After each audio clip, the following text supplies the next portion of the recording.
Tiens, Sandrine Rousseau, il y a un auditeur qui est avec nous, qui a une question pour vous. Il s'appelle Christophe. Il nous appelle de Gironde. Bonjour Christophe. Bonjour. Bienvenue sur l'antenne d'Europe 1. Alors, vous êtes patron de PME, c'est ça? Absolument, je suis patron de PME dans l'assainissement. Allez-y, on vous écoute. Je voudrais poser... Bonjour Madame Rousseau. Je suis patron depuis plus de 30 ans. Je voudrais vous poser une question simple. Le SMIC aujourd'hui se situe entre 1300 et 1350 euros net. Le front de gauche, et vous, je présume, voulez le faire passer à 1700 euros net. Ça représente une hausse, si vous voulez, pour l'entreprise, pour les PME et puis pour les groupes, pareil, de 7800 euros par an. Donc imaginez-vous, si vous avez 10 salariés au SMIC, ça fait 78 000 euros. Dites-moi, s'il vous plaît, comment je fais pour le financer et le payer. Voilà. Alors déjà, les chiffres que vous donnez ne sont pas bons, puisque le SMIC aujourd'hui est à 1398 euros et nous proposons de le monter à 1600. Donc ça n'est pas 1700, et voilà. Donc, j'ai pas mis 1700, madame, j'ai dit 1300, 1350 suivant les conventions collectives. Donc 1380 si vous voulez, madame, pas de problème. Vous le montez à 1600, donc la différence, si vous voulez, ça fait 650 ou 600 euros. Ça va faire entre 7000 et 7800 euros, Madame Rousseau, de plus pour l'entreprise, par salarié. Donc vous multipliez par 10, ça fait 70 ou 78 000. Si vous voulez, à 100 euros près. Moi, je vous pose une question simple, Madame. Comment je le finance?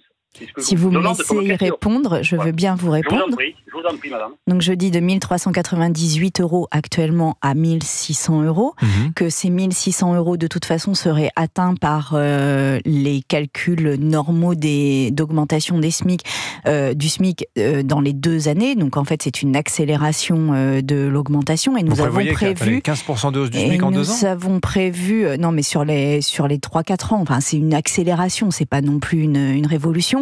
Nous avons prévu un fonds d'aide aux TPE et PME parce que, en effet, la charge est lourde pour les petites et moyennes entreprises, ce qui fait qu'en fait, l'État prendrait en charge pour les petites et moyennes entreprises l'augmentation de ce SMIC. Je rappelle quand même 2 choses. C'est que en Espagne, le salaire minimum a augmenté de 45%. 45%. Nous proposons de l'augmenter de 14%. En Espagne, ça a augmenté de 45%. L'effet de cela, c'est qu'il y a eu la création massive de CDI, donc d'emplois à durée indéterminée, mais aussi une augmentation de la croissance et un renforcement de la marge des TPE-PME. Et je voudrais ajouter un autre exemple, qui est que dans les années 70, il y a eu aussi une crise et il a été décidé d'augmenter le salaire minimum et que ça a été augmenté à peu près dans les mêmes proportions. De sorte qu'en fait, ça n'est pas exceptionnel ce qui se passe. Et là, il faut aussi entendre qu'il y a des personnes qui, avec ce salaire minimum, et particulièrement, je pense à toutes celles qui sont soit en emploi précaire, soit à temps partiel, qui n'arrivent pas du tout à vivre avec, mais pas du tout. Et en fait, là, à un moment, c'est une question aussi un peu de dignité, quoi, de respect de ces personnes. Elles doivent pouvoir manger correctement et à leur faim. Christophe, allez-y. Excusez-moi de vous couper parce que là, vous parlez bien, vous parlez très bien, vous parlez très vite, vous parlez politique. Moi, je suis un garçon pragmatique. Je gère mes sociétés depuis 30 ans. Je sais ce que je gagne, je sais ce que je paie comme charge, je fais mes bilans, j'annonce ça, j'ai un banquier, etc. Donc moi, je vous pose des questions simples, pragmatiques. Je vous dis qu'aujourd'hui, les annonces que vous faites, c'est l'augmentation du SMIC. Parfait, pas de souci, c'est politique, pas de souci. Moi, je vous demande aujourd'hui, mon coût est de 7800. Vous me dites, vous allez me donner des aides. Madame, des aides, l'État en a donné. L'État est endetté à plus de 3000 milliards d'euros de je sais pas que, voilà, même plus que ça. Aujourd'hui, madame, c'est pas d'aide qu'on a besoin. Nous, on ne veut pas d'aide. Les aides, moi, madame, j'en ai pas besoin. Je veux employer, je veux embaucher. On est 35 chez moi. Je veux embaucher librement, je veux leur donner des primes, je veux les rémunérer. Voilà ce que j'aime, moi. C'est des entreprises familiales dont je vous parle, madame. On n'est pas dans les groupes, etc. Moi, je vous pose une question simple. C'est 7800 ou c'est 7000 euros ou c'est 6600 euros qui vont me coûter supplémentaires. Comment je les finance? Vous me dites par des aides, madame. Les aides, aujourd'hui, vous les annoncez, on les aura peut-être dans 3 ans, comme d'habitude. Donc, si vous voulez, aujourd'hui, vous faites des trucs d'annonce. Moi, je suis un garçon pragmatique. Moi, j'achète des camions tous les jours, je suis sur la route tous les jours, je paie mes salariés tous les mois, j'ai pas de crédit à la banque. Enfin, la banque, si je dépasse mon découvert, il me coupe les comptes et je fais des chèques en bois, excusez-moi du terme pour bois.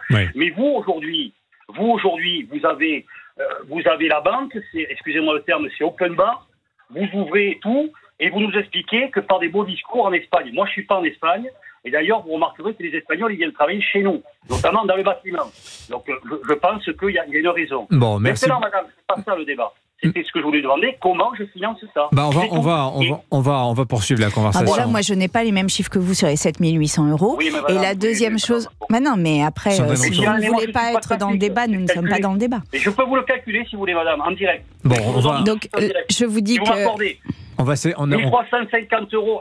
Oui, oui. 1398, je préfère quand même. 1398, madame, ça coûte 2080 € pour le salarié, c'est-à-dire en brut, il aura 2080 €. Et pour moi, ça me coûte aujourd'hui, je vous le dis, 1350, c'est 1766 € brut, d'accord, pour le salarié. 2050 € avec les charges patronales, ce qui nous fait, sur 35 heures, 2050 € tout cumulé. C'est pas 7800 déjà. Non mais voilà. Je vais vous dire les choses. Il y aura un fonds d'aide au TPE et j'entends que vous ne le voulez pas, mais il sera en place et donc vous pourrez en bénéficier si vous le souhaitez. La deuxième chose, c'est que là, on a une fiscalité sur les petites et moyennes entreprises qui est absolument à l'inverse de la logique, puisque les petites et moyennes entreprises aujourd'hui ont une charge fiscale qui est bien supérieure à celle des grands groupes. Donc, plutôt que de faire des économies sur le travail, nous souhaitons faire des économies sur la charge fiscale des petites et moyennes entreprises pour aller chercher vers les groupes qui peuvent optimiser fiscalement, ce qui n'est pas le cas des petites et moyennes entreprises. Donc en fait, il y aura un équilibre pour vous. Par contre, il y aura du dégagement de pouvoir d'achat pour les personnes qui sont au SMIC, ce qui est, je le rappelle, indispensable parce qu'il y a des gens qui, aujourd'hui, n'ont pas les moyens de remplir le frigo et qu'en fait, c'est une priorité nationale, cela. Mais Sandrine Rousseau, vous restez avec nous. On va poursuivre la conversation. On va remercier Christophe. Mais en fait, je trouve que ce qu'il dit par-delà la bataille de chiffres révèle une inquiétude. Mais absolument, ça je l'entends tout à fait, l'inquiétude. Absolument. On va continuer d'en parler parce que peut-être que là, en termes de communication politique, il y a un petit raté du nouveau Front Populaire. On continue d'en parler tous ensemble. Georges Fenech est avec nous, on va lui donner la parole. Il regarde son téléphone, Georges. Vous nous écoutez un peu, Georges, vous êtes avec nous? Je suis très attentif. Comme Christophe, vous pouvez nous rejoindre 01 80 20 39 21. Toutes vos questions. Émission spéciale législative avec Dimitri Pavlenko jusqu'à 11h sur Europe 1. Europe 1.